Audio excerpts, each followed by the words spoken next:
भगवान श्री कृष्ण जी के कई नाम हैं। श्याम, मोहन, बंसीधर, कान्हा और ना जाने कितने नाम। लेकिन इनमें से एक प्रसिद्ध नाम है लड्डू गोपाल। क्या आपको पता है भगवान श्री कृष्ण का ये नाम कैसे पड़ा? बहुत समय पहले ब्रज भूमि में बहुत समय पहले श्री कृष्ण के एक परम भक्त रहते थे। उनका नाम था कुंभन दास जी। उनका एक पुत्र था रघुनंदन। कुंभन दास जी के पास बांसुरी बजाते हुए श्री कृष्ण जी का एक विग्रह था। वे हर समय प्रभु भक्ति में लीन रहते और पूरे नियम से श्री कृष्ण की सेवा करते। वे उन्हें छोड़कर कहीं भी नहीं जाते थे। जिनसे उनकी सेवा में कोई विघ्न हो, ऐसा कोई काम भी नहीं करते थे। एक दिन वृंदावन से उनके लिए भागवत कथा कराने का न्योता आया। पहले तो उन्होंने मना कर दिया, परंतु लोगों के जोर देने के बाद वह तैयार हो गए। उन्होंने सोचा कि भगवान की सेवा की तैयारी करके फिर ही कथा कहने के लिए जाऊंगा। इस तरह से भगवान की सेवा का नियम भी नहीं टूटेगा और कथा भी हो जाएगी। वे अपने पुत्र को समझाकर भोग बनाकर चले गए और उन्होंने पुत्र से कह दिया कि बेटा, तुम ठीक समय पर ठाकुर जी को भोग लगा देना। रघुनंदन एक छोटा बालक, उसने भोजन की थाली ठाकुर जी के सामने रखी और सरल मन से आग्रह किया, ठाकुर जी आइए, भोग लगाइए। उसके बाल मन की ये छवि थी कि आकर अपने हाथों से ही ठाकुर जी खाना खाएंगे।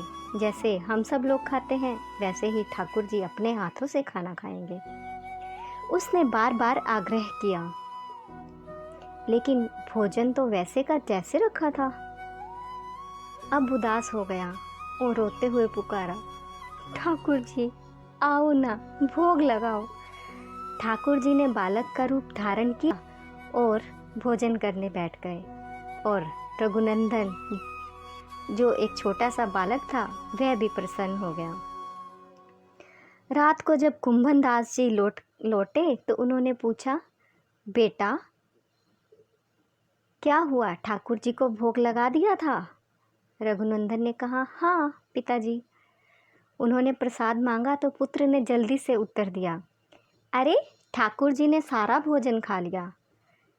उन्होंने सोचा बच्चे को भूख लगी होगी तो उसने खुद ही खा लिया होगा। ठाकुर जी कैसे यहाँ आकर खा सकते हैं? अब तो लेकिन ये हर रोज़ का नियम हो गया। कुंभन दास जी भोजन की थाली लगाकर जाते और रघुनंदन ठाकुर जी को भोग लगाते। जब प्रसाद मांगते तो एक ही उत्तर मिलता कि ठाकुर जी ने सारा भोजन खा लिया। कुंभन दास जी को अब लगने लगा कि उनके पुत्र को झूठ बोलने की आदत लग गई है। लेकिन ऐसा क्यों? उन्होंने उस दिन लड्डू बनाकर थाली में सजा दिए और छुपकर देखने लगे कि बच्चा क्या करता है। रघुनंदन ने रोज की तरह ही ठाकुर जी को पुकारा तो ठाकुर जी बालक के रूप में प्रकट होकर लड्डू खाने लगे।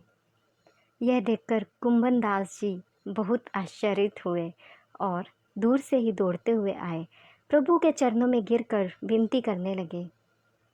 उसी समय ठाकुर जी के हाथ में एक लड्डू था और दूसरा लड्डू उनके मुख में जाने को ही था, लेकिन वे जड़ हो गए। उसके बाद से उनकी इसी रूप में पूजा की जाती है और वह लड्डू गोपाल कहलाए जाते हैं।